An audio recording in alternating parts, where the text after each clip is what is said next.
یا رب صل وسلم دائما ابدا على حبیبک خیر الخلق كلهم هو الحبیب الذي ترجى شفاعته لكل هول من الاهوال مقتحم۔ انتہائی معزز و مکرم سامعین و حاضرین، ماہ ذی الحجہ کا آخری عشرہ اختتام پذیر ہونے والا ہے اور آنے والا مہینہ محرم الحرام کا ہے۔ اللہ تعالیٰ نے قرآن کریم میں ارشاد فرمایا ان عدۃ الشہور عند اللہ 12 شہرا فی کتاب اللہ یوم خلق السماوات والارض منہا 4 حرم، کہ جب سے اللہ نے زمین و آسمان کو بنایا ہے اس وقت سے اللہ رب العالمین نے مہینوں کی تعداد 12 بنائی ہے۔ 12 مہینے اللہ نے بنائے ہیں اور ان 12 مہینوں میں منہا 4 حرم، 4 مہینے حرمت والے، عظمت والے، عزت والے، فضیلت والے ہیں۔ 3 مہینے مسلسل ذوالقعدہ، ذوالحجہ اور محرم، یہ 3 مہینے لگاتار، اور 1 مہینہ رجب المرجب کا، تو یہ 4 مہینے حرمت والے ہیں۔ کیا معنی؟ مطلب یہ کہ ان 4 مہینوں کا احترام مشرکین مکہ بھی کیا کرتے تھے، اور اس میں جنگ و جدال نہیں کرتے تھے، قتل و قتال نہیں کرتے تھے، بلکہ جنگ بندی کر دیتے تھے۔ اور یہ ایسے مقدس اور محترم مہینے ہیں کہ پھر اسلام نے بھی ان کی عظمت اور حرمت کو برقرار رکھا، اور یہ شہر الحرام، محرم الحرام، یہ وہ ماہ مبارک ہے کہ جس سے سن ہجری کا ابتدا ہوتا ہے، سن ہجری کا آغاز ہوتا ہے، یعنی اسلامی سال کا پہلا مہینہ ہے۔ حضرت ابو موسیٰ اشعری رضی اللہ تعالیٰ عنہ نے حضرت عمر رضی اللہ تعالیٰ عنہ کو خط لکھا کہ امیر المومنین، جب آپ کے خطوط ہمارے پاس آتے ہیں یا کہیں دوسری جگہ جاتے ہیں تو ان پر تاریخ اور سن نہیں ہوتا، تو حضرت عمر رضی اللہ تعالیٰ عنہ نے صحابہ سے مشورہ کیا، اور صحابہ نے مشورہ دیا کہ سن ہونا چاہیے، کیلنڈر ہونا چاہیے۔ تو کچھ تجاویز، کچھ رائے سامنے آئیں کہ آپ صلی اللہ علیہ وسلم کی ولادت سے کیلنڈر کا آغاز کیا جائے۔ کسی نے کہا کہ آپ صلی اللہ علیہ وسلم کی نبوت سے، جب آپ مبعوث ہوئے ہیں، آپ نے اعلان نبوت کیا ہے، تب سے آغاز کیا جائے۔ لیکن حضرت علی المرتضیٰ رضی اللہ تعالیٰ عنہ سے جب حضرت عمر نے پوچھا کہ آپ بتائیں علی کب سے آغاز ہونا چاہیے، تو حضرت علی رضی اللہ تعالیٰ عنہ نے مشورہ دیا کہ امیر المومنین، جس مہینے سے اسلام کو ترقی ملی ہے اور جس ماہ سے، جس سن سے اسلام کو عظمت اور عزت ملی ہے، بلندی ملی ہے، اس مہینے سے آغاز ہونا چاہیے۔ کہ چونکہ محرم سے آپ صلی اللہ علیہ وسلم نے ہجرت کا ارادہ کر لیا تھا، اور پھر سفر میں ہجرت شروع کیا، اور سفر میں آپ مدینہ منورہ پہنچے، تو گویا کہ ہجرت کا آغاز محرم سے ہو رہا ہے، اور اسلام کو ہجرت کے بعد جو ہے وہ بلندی ملی ہے، ہجرت کے بعد ترقی ملی ہے۔ حضرت عمر رضی اللہ تعالیٰ عنہ کو یہ رائے پسند آئی، اور آپ نے فرمایا کہ بس پھر 1 محرم الحرام سے اسلامی سال کا آغاز ہوگا۔ آج انگریزی کیلنڈر کے حساب سے جب سال شروع ہوتا ہے تو ہمارے مسلمان ہیپی نیو ایئر کے میسیجز چلاتے ہیں، ہیپی نیو ایئر کے مبارکباد دیتے ہیں، خوشیاں مناتے ہیں، لیکن جب اسلامی سال کا آغاز ہوتا ہے تو نعوذ باللہ ایسا محسوس ہوتا ہے کہ جیسے کوئی نحوست والا مہینہ شروع ہو رہا ہے، کوئی ماتم والا مہینہ شروع ہو رہا ہے۔ ایسا نہیں ہے، بلکہ یہ بڑا عظمت والا، حرمت والا مہینہ ہے۔ اللہ نے فرمایا منہا 4 حرم، 4 مہینے حرمت والے، جس میں سے 1 محرم الحرام بھی ہے، اور اس مہینے کو آپ صلی اللہ علیہ وسلم نے شہر اللہ المحرم تک فرمایا کہ یہ اللہ کا مہینہ ہے۔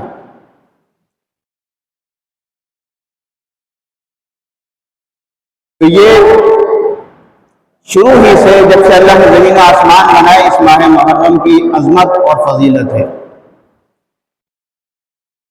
اس مہینے کی پہلی تاریخ کو یوم شہادت ہے امیر المومنین خلیفۃ المسلمین سسر رسول داماد بطول سیدنا عمر رضی اللہ تعالیٰ عنہ کا۔ تو آج آپ حضرات کے سامنے انشاءاللہ حضرت عمر رضی اللہ تعالیٰ عنہ کے فضائل و مناقب اور آپ کی شان کے حوالے سے چند معروضات عرض کروں گا۔ دعا ہے اللہ رب العالمین مجھے حق اور سچ کہنے کی توفیق نصیب فرمائے۔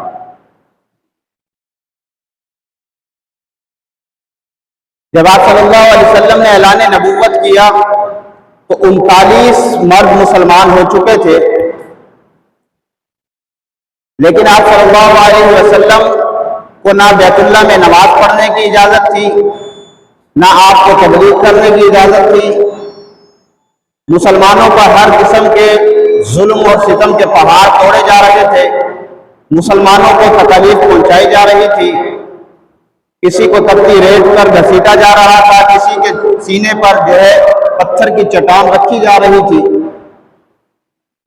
تو اللہ رب العالمین کے حضور جناب محمد رسول اللہ صلی اللہ علیہ وسلم نے بیت اللہ کا غلاف پکڑ کر عرض کیا اللہم اعز الاسلام بعمر بن ہشام او بعمر بن الخطاب، کہ اللہ اسلام کو غلبہ عطا فرما، اسلام کو عزت عطا فرما، ترقی عطا فرما، عمر بن ہشام کے ذریعے سے یا عمر بن خطاب کے ذریعے سے۔ عمر بن ہشام یہ ابو جہل ہے اور عمر بن خطاب جناب عمر رضی اللہ تعالیٰ عنہ۔ تو یہ دونوں مشہور تھے مکہ میں کہ یہ بڑے بہادر ہیں، بڑے دلیر ہیں، بڑے طاقتور ہیں۔ تو اللہ کے محبوب صلی اللہ علیہ وسلم نے بیت اللہ کا غلاف پکڑ کر دعا مانگی اللہم اعز الاسلام بعمر بن الخطاب او بعمر بن ہشام، یا اللہ عمر کے ذریعے یا عمر کے ذریعے اسلام کو غلبہ عطا فرما۔ ادھر اللہ کے محبوب دعا مانگ رہے ہیں اور ادھر ابو جہل اینڈ کمپنی یہ مشورہ کر رہی ہے کہ کس طرح محمد کو نعوذ باللہ راستے سے ہٹا دیا جائے۔ تو حضرت عمر رضی اللہ تعالیٰ عنہ جو مسلمان نہیں ہوئے تھے، آپ نے فرمایا کہ میں اس کا کام تمام کرتا ہوں۔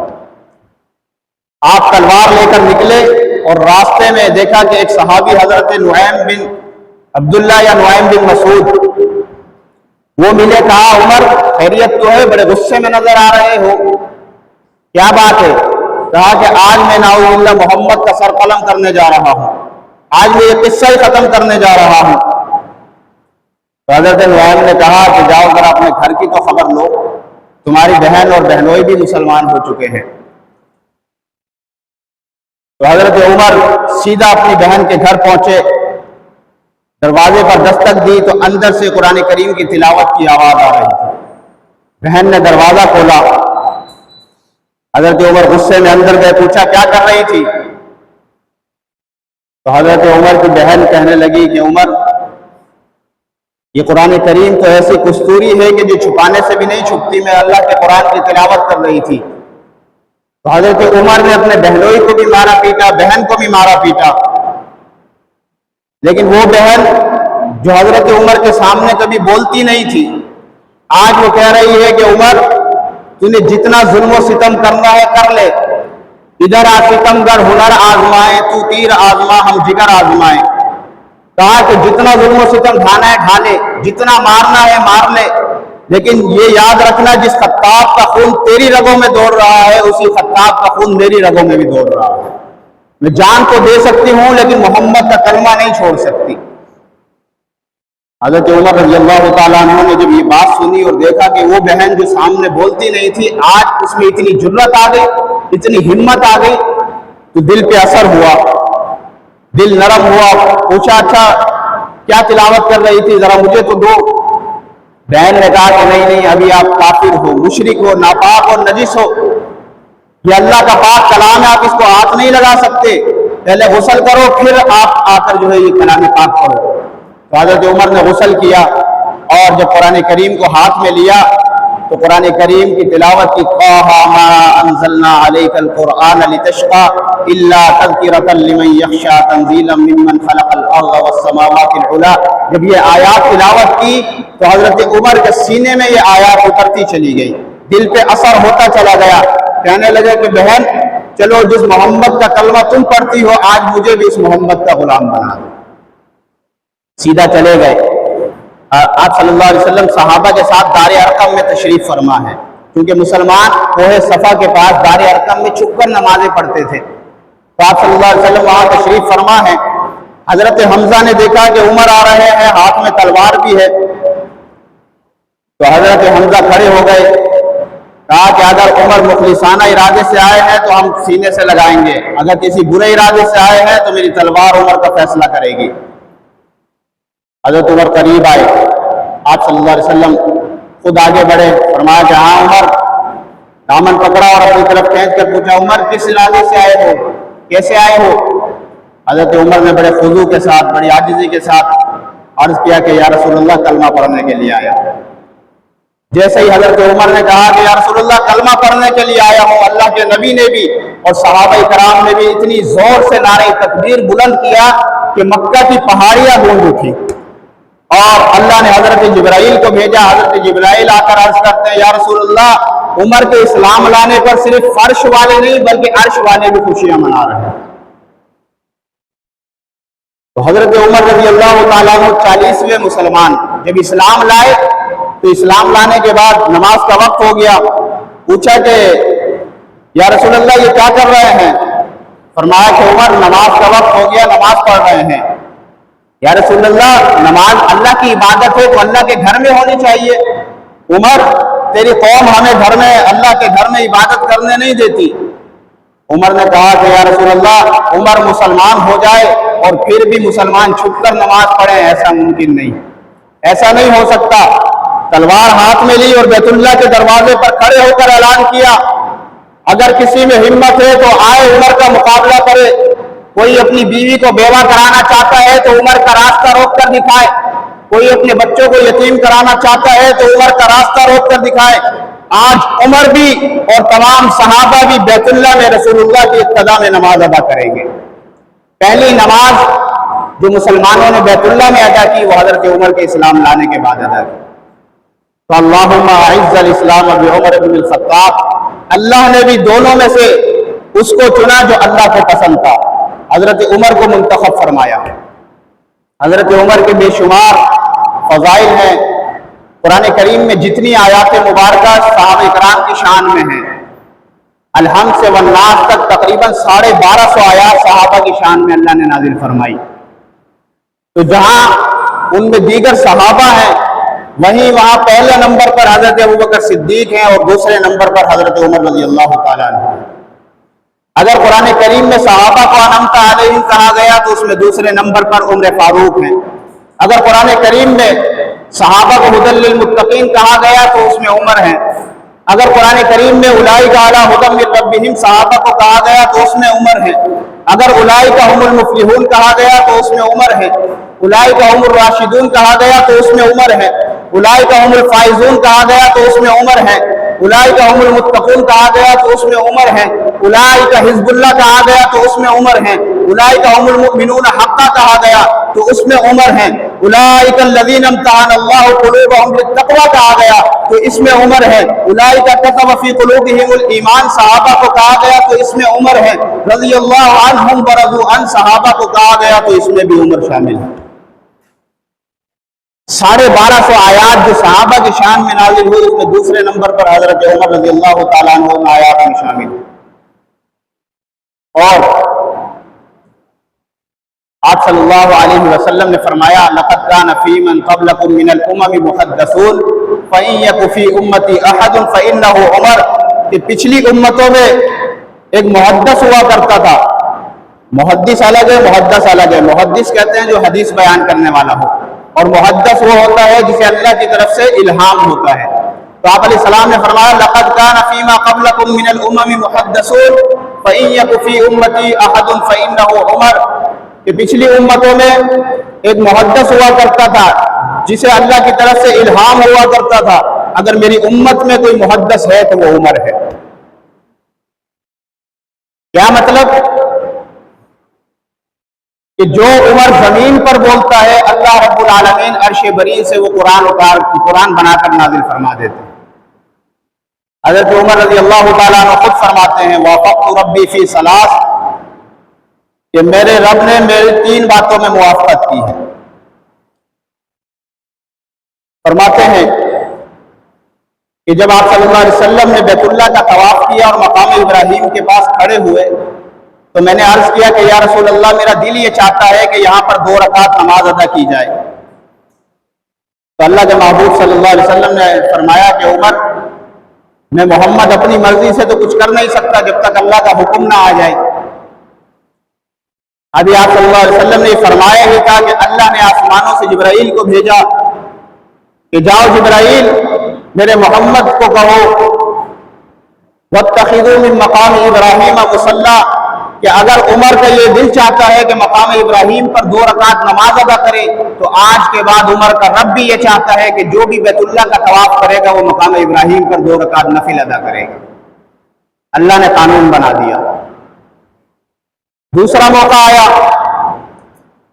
حضرت عمر نے عرض کیا یا رسول اللہ آپ کے گھر والوں کے پاس ہر طرح کے لوگ آتے ہیں،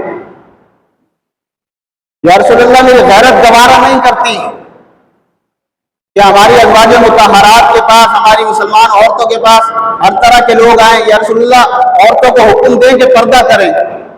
اللہ کے نبی نے فرمایا کہ عمر میں کیسے حکم دے دوں، اللہ کی طرف سے تو ابھی کوئی حکم نہیں آیا۔ اللہ نے فوراً آیات اتار دی، یا ایھا النبی قل لازواجک وبناتک ونساء المؤمنین یدنین علیہن من جلابیبہن، فرمایا کہ اگر عمر کو زمین پر پردہ پسند ہے تو اللہ کو عرش برین پر بھی پردہ پسند ہے۔ فرمایا کہ اے پیغمبر اپنی بیویوں سے، اپنی بیٹیوں سے اور تمام مسلمان عورتوں سے کہہ دو کہ جب وہ باہر نکلا کریں تو اتنی چادر بڑی اوڑھ لیا کریں کہ جس سے ان کا جسم سارا چھپ جائے۔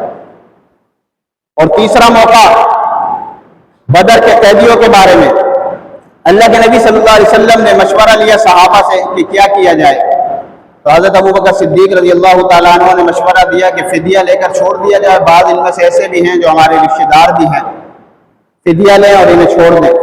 اللہ کے نبی بھی رحمت للعالمین تھے، اللہ کے نبی کو بھی یہ رائے پسند آئی کہ جب فدیہ لے کر چھوڑ دیا جائے۔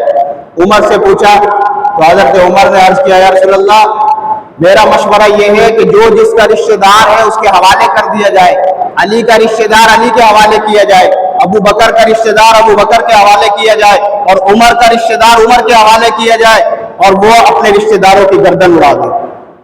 کہا کہ جب سے اسلام سے رشتہ جڑا ہے پھر ہمارا کفار سے کوئی رشتہ نہیں، وہ چاہے سگا باپ کیوں نہ ہو، سگا بھائی کیوں نہ ہو، سگا چاچا اور ماما کیوں نہ ہو، جب اسلام سے جڑ گیا ہے تو پھر کفار سے ہمارا رشتہ ٹوٹ گیا ہے۔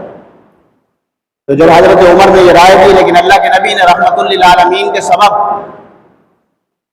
حضرت ابوبکر کی رائے کو قبول کیا اور فدیہ لے کر قیدیوں کو چھوڑ دیا۔ اللہ نے آیات اتار دی ما کان لنبی ان یکون له اسرى حتى یسکن فی الارض، کہ محبوب عمر جو زمین پہ چاہتا تھا اللہ رب العالمین وہی عرش برین پہ چاہتا تھا۔ اللہ یہ چاہتے تھے کہ جو عمر کی رائے ہو وہی مانی جائے، وہی قبول کی جائے۔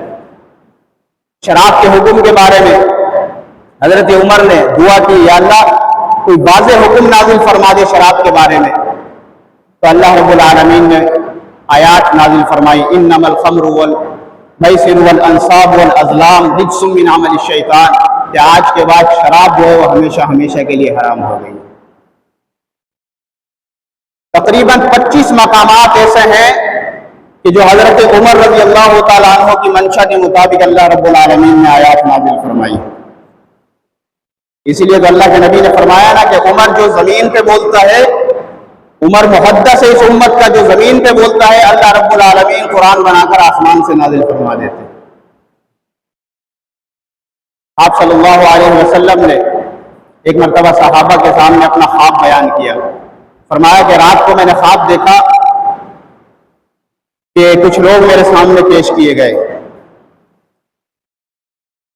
کسی کی قمیض سینے تک تھی، کسی کی قمیض سینے سے ذرا نیچے تھی، اور جب عمر کو میرے سامنے پیش کیا گیا تو عمر کی قمیض اور کرتا اتنا لمبا تھا کہ زمین سے گھسٹ رہا تھا۔ صحابہ نے عرض کیا فما اول کا یا رسول اللہ، کہ اللہ کے محبوب آپ اس کی کیا تعبیر بیان کرتے ہیں، کیا تعبیر لیتے اس سے؟ اللہ کے نبی علیہ السلام نے فرمایا کہ عمر کی دینداری، کہ عمر دین میں اس قدر ڈوبا ہوا ہے، اس قدر دیندار ہے کہ پورے دین نے اس کو گھیرا ہوا ہے، پورے دین میں وہ ڈوبا ہوا ہے، مستغرق ہے۔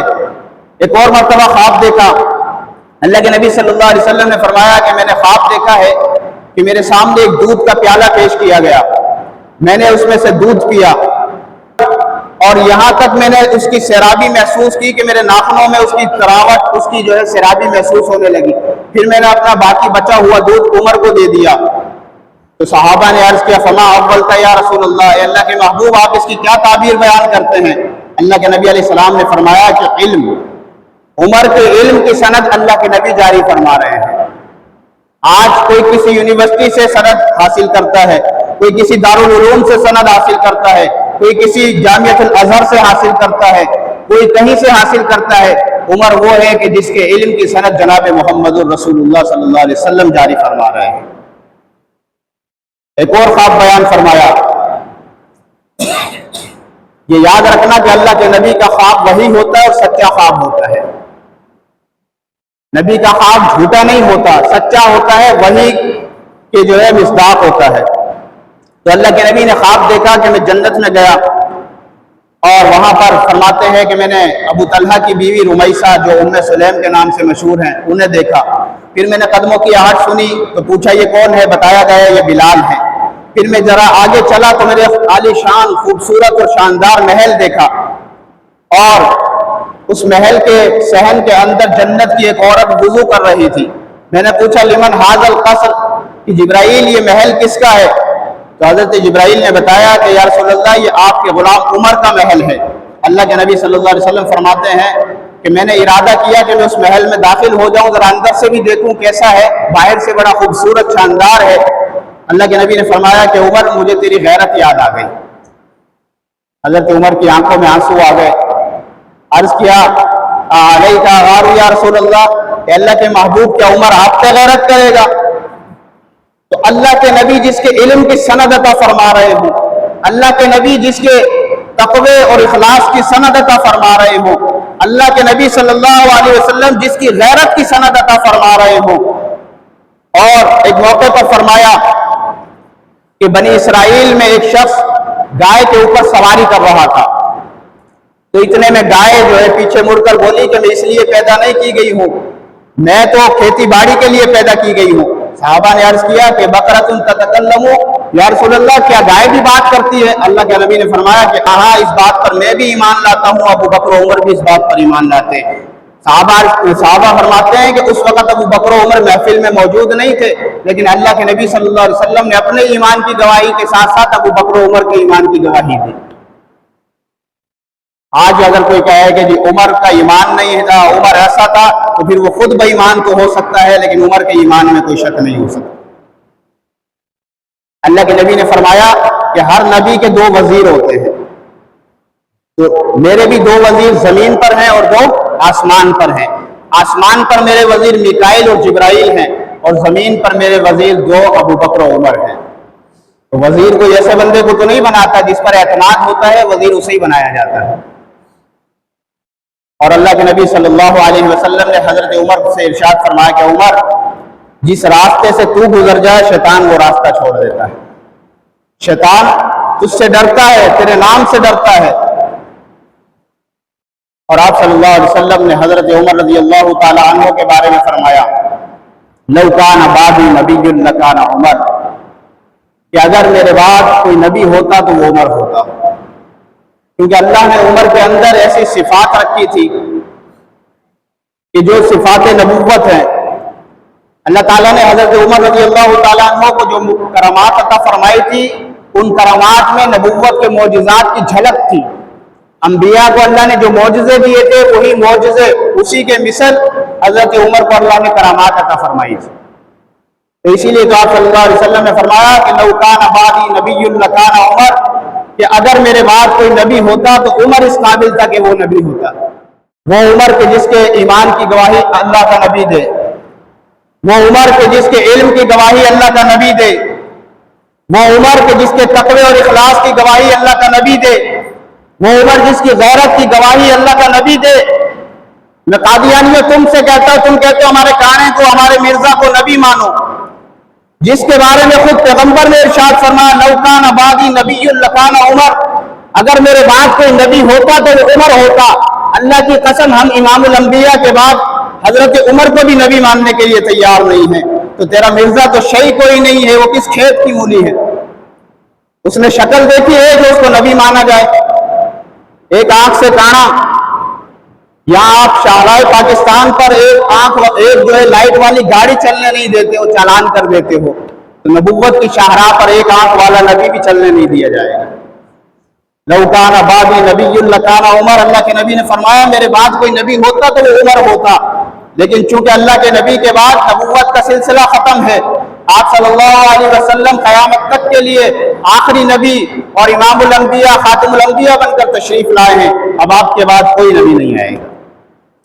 تو حضرت عمر رضی اللہ تعالیٰ عنہ کو یہ جو اللہ کے نبی نے فرمایا لو کان بعدی نبی لکان عمر، انشاءاللہ آئندہ جمعۃ المبارک میں حضرت عمر کے کچھ ایسے حضرت عمر کی کرامات اور حضرت عمر رضی اللہ تعالیٰ عنہ کے خلافت کے واقعات، آپ کا عدل و انصاف، آپ کا تقوی، آپ کی امانت اور دیانت، آپ کی شرافت، اور حضرت عمر رضی اللہ تعالیٰ عنہ کی شہادت چونکہ یکم محرم الحرام کو ہے، تو انشاءاللہ آئندہ جمعہ حضرت عمر رضی اللہ تعالیٰ عنہ کے حوالے سے ہی بیان ہوگا۔ اللہ تعالیٰ جو کچھ کہا گیا سنا گیا اس پر عمل کی توفیق نصیب فرمائے۔ ہمارے